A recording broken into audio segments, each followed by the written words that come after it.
welcome back to another chess video. So guys, in today's video, as you can read from the title, we'll be doing a part 2 of the chess rules and the opening, middle game, and end games, like a quick introduction to it, and then we will, in the next episode, we will cover what to play in the opening, what the opening is about, what the middle game is about, and what the end game is about. But in today's video, I'm just going to give a quick little introduction to an opening, middle game, and end game at the end of the video, just so that you guys can just know what's going on. So we're going to start off with some chess rules I forgot to mention in the other video. So one of which being a draw by threefold repetition. So a draw by threefold repetition would be something like this. So for example, you had this pawn here, and then everything else is gone, right? And then for the white pieces, you would have something like this, and then everything else would be gone. And the king would be somewhere over here, and then you would have a position similar to this. Now when you load, now the computer gives a 1-point advantage to white because they're up an extra pawn. But the opponents may just want to agree with a draw, so threefold repetition is basically he's getting the same position 3 times. So basically it's white's move first, white's going to move over here, black's going to move over here, white's going to move back here, and black's going to move over here. So now this is the second time they reach this position. And this, and this, and this, and this. This is the third time they reach this position, and then this, and then by the 4th time they do it, it will be a draw. It's called a threefold repetition because it was supposed to be like this. Boom, boom, boom, boom. First time they reach this position, boom, boom, boom, boom. Second time, boom, boom, boom, boom. Third time. And that's a threefold repetition, as that would be a draw. So if I just load that, go here, go here, go here, here, go here, go here, go here, go here, and as you can see, that is a draw because that is the 3rd time they reach that position, and that would be a threefold repetition. Okay, so the next thing I forgot to mention is pawn promotion. So actually, wait, before pawn promotion, I just want to explain to you guys about the 50 move rule. The 50 move rule, let me just load up an endgame here. And now just gonna give the rook over here, and now I'm gonna delete everything from here as well.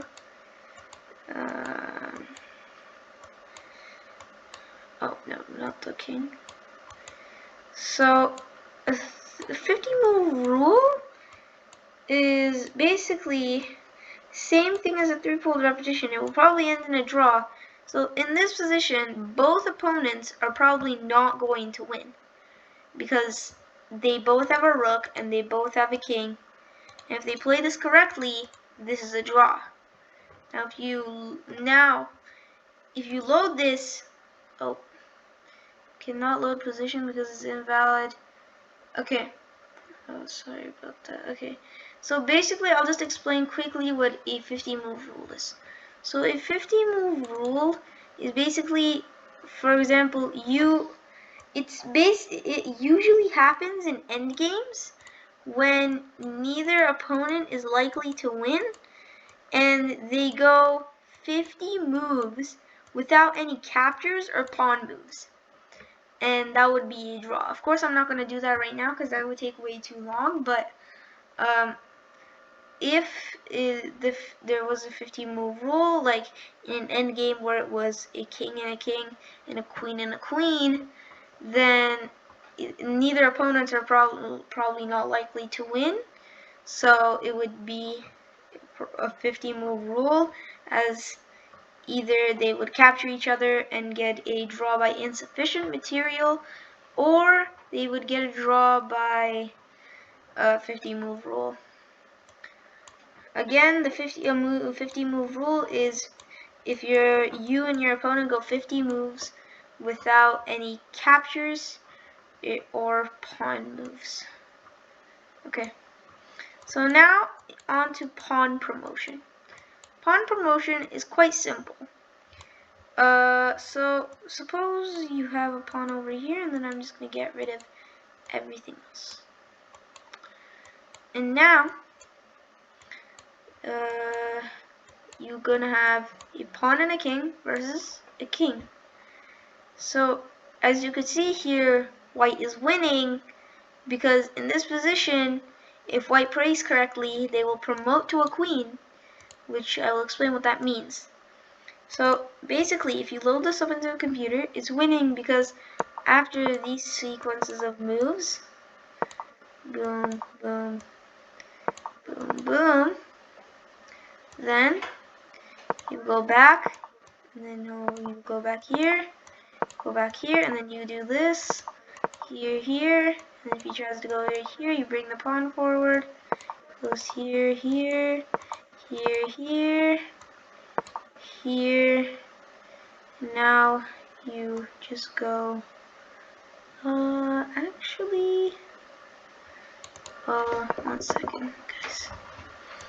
Play this incorrectly. If you go here, you go here, after this, here, and now here, once the pawn reaches the very end of the board,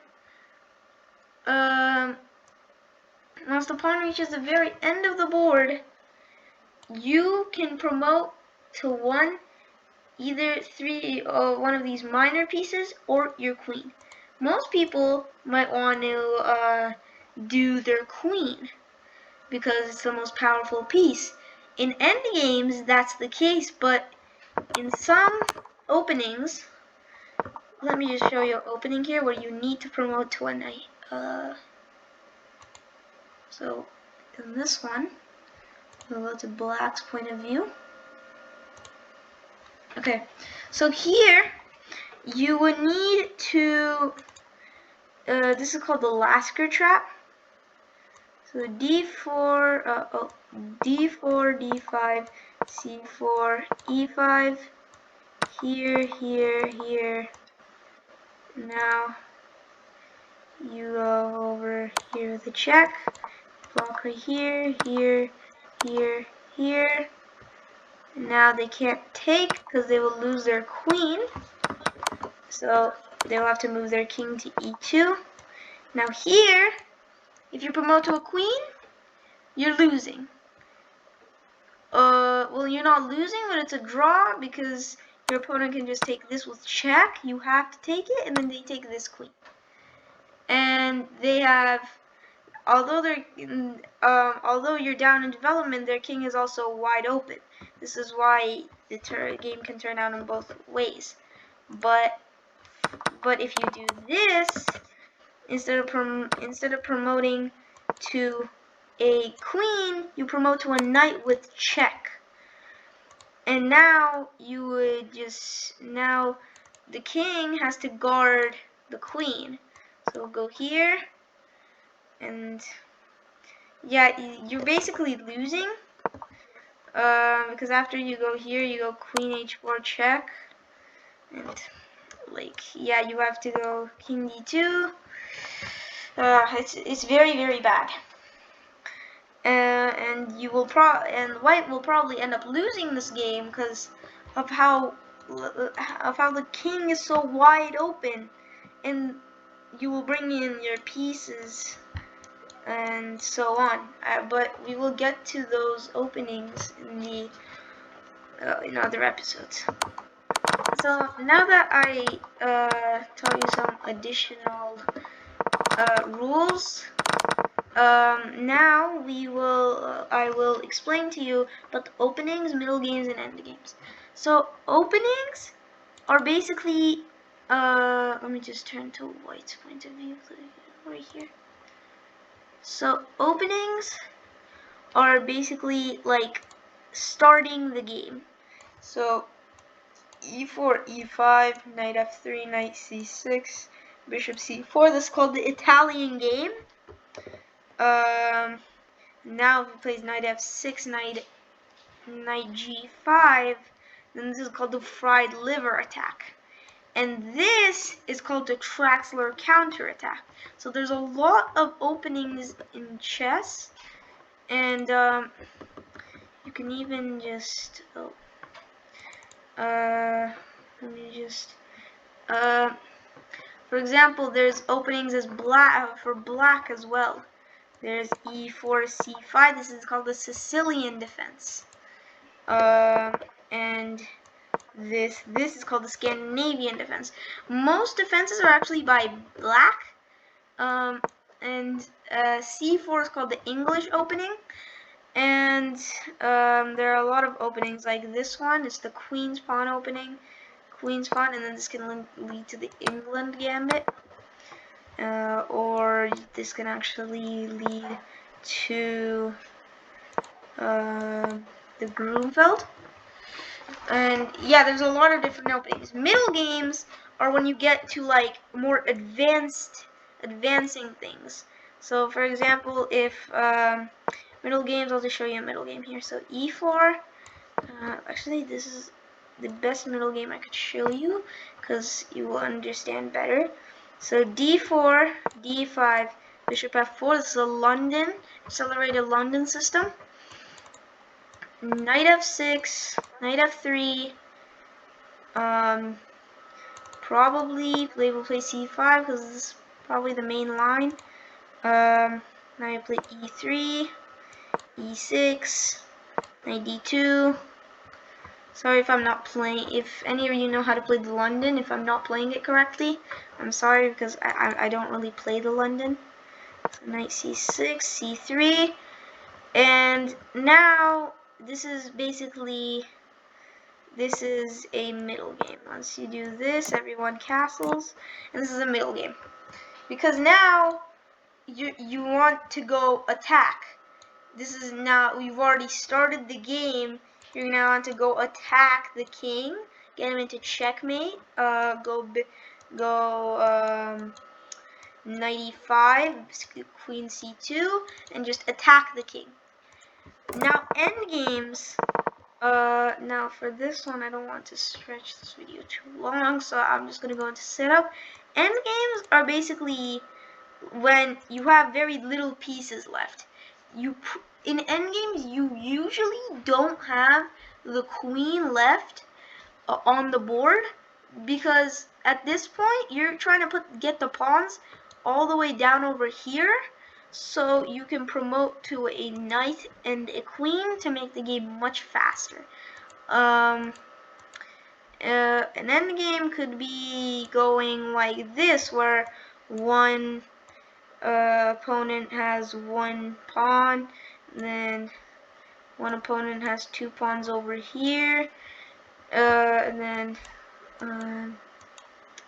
so this can be kind of an end game, where if you put the king like over here, then it can be over here like this, like that, like that.